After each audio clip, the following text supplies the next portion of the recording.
আসসালামু আলাইকুম। আমার নাম গোলাম সামদানি। আপনাদেরকে স্বাগত জানাই আমার সামদানি রিয়েল টক ইউটিউব চ্যানেলে। এই ভিডিওটা লাস্ট পর্যন্ত দেখবেন, তবেই বুঝতে পারবেন। জীবনে রাস্তা কেউ খুঁজে দেয় না, নিজের রাস্তা নিজেকেই বানিয়ে নিতে হয়।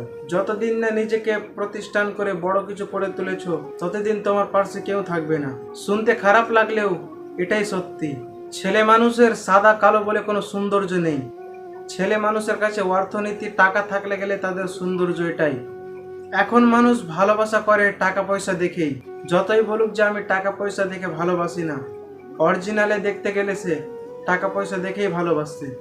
আপনার কাছে যদি টাকা পয়সা না থাকে, বাড়ি গাড়ি না থাকে, ভালো কাপড় পোশাক যদি না পরে থাকেন, আপনাকে কেউ ভালোবাসবে না বা প্রেম করবে না। আপনার কাছে যদি ভালো টাকা পয়সা আছে, বাড়ি গাড়ি আছে, সুন্দর ড্রেস পরে ঘুরে বেড়াচ্ছেন, তাহলে আপনাকে দেখবেন সবাই ভালোবাসবে বা আপনাকে সবাই প্রেম করতে চাইবে। হ্যাঁ, এটাই সত্যি। আপনার কাছে যখন টাকা পয়সা কমতে থাকে, আপনার কাছে তখন প্রেম ভালোবাসাও কমতে থাকে। বর্তমান যুগে বাইরের মানুষকে আপনি যতই আপন বলে মানেন বা বিশ্বাস করেন, দিন শেষে সে আপনাকে ঠকিয়ে যায় বা ধোঁকা দেয়। কথাগুলো শুনতে খারাপ লাগলেও এগুলো কথাই সত্যি।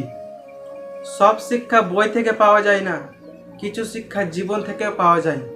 মেয়েদের জীবনটা এতটাই অসহায় যে মেয়েরা কত কষ্ট করে নিজের বাচ্চাদেরকে লালন পালন করে বড় করে, বড় হয়ে তার ছেলে মেয়ে তাকে বৃদ্ধাশ্রমে রেখে আসে। মেয়েরা কতই না কষ্ট করে তার ছেলে মেয়েকে বড় করে, মায়ের বা বাবার একটু বয়স হয়ে গেলেই বৃদ্ধাশ্রমে রেখে আসে।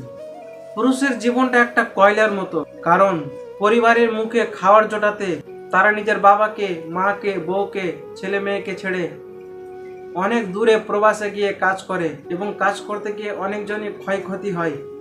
তবুও তারা আফসোস না করে কাজ করে এসে নিজের বাড়িতে পরিবারের মুখে খাবার তুলে দেয়। ছেলে মানুষ যখন বিদেশে যায়, একবারও ভাবে না যে আমি কিছু হয়ে গেলে ইনকাম করার পথই শেষ, আমাকে যে হোক, কিন্তু বাড়িতে যেভাবে হোক টাকা পাঠাতেই হবে, নাহলে পরিবারের মুখে খাওয়ার জুটবে না। আপনি একটা কথা জানেন, মানুষ যখন নিজের স্মৃতিশক্তি হারিয়ে যায় বা সব কিছু ভুলে যায়, কিন্তু নিজের মাতৃভাষা ভুলে না। কোনো সিদ্ধান্ত নেওয়ার আগে একবার হলেও নিজের চোখ বন্ধ করে নিজের মনকে জিজ্ঞেস করবেন, কারণ মুখ মিথ্যা কথা বলবে কিন্তু মন কোনোদিন মিথ্যা কথা বলবে না। কেউ কখনো কষ্ট দিলে ভেঙে পড়বেন না, সব সময় মনে করবেন উঠে দাঁড়াতে একটা হাত লাগে। আপনাকে দেখে যারা যারা হিংসা করে বা আপনাকে দেখে হিংসা করার কারণ বা আপনার পিছনে খারাপ মন্তব্য করে, এই তিনটি কারণে। নাম্বার 1, আপনার অবস্থানে সে পৌঁছতে পারে না। নাম্বার 2, আপনার যেগুলো আছে তার সেগুলো নেই। নাম্বার 3, আপনার মতো তারা হতে চাইবে কিন্তু হতে পারবে না। এগুলোর জন্যে আপনাকে দেখে তারা হিংসা করে বা পিঠ পিছে কিছু খারাপ কথা বলে। তাদের দু নৌকায় পা দিয়ে চলা অভ্যাস, তাই তারা সফলতা অর্জন করতে পারে না। মানুষ হিংসা কখন করে?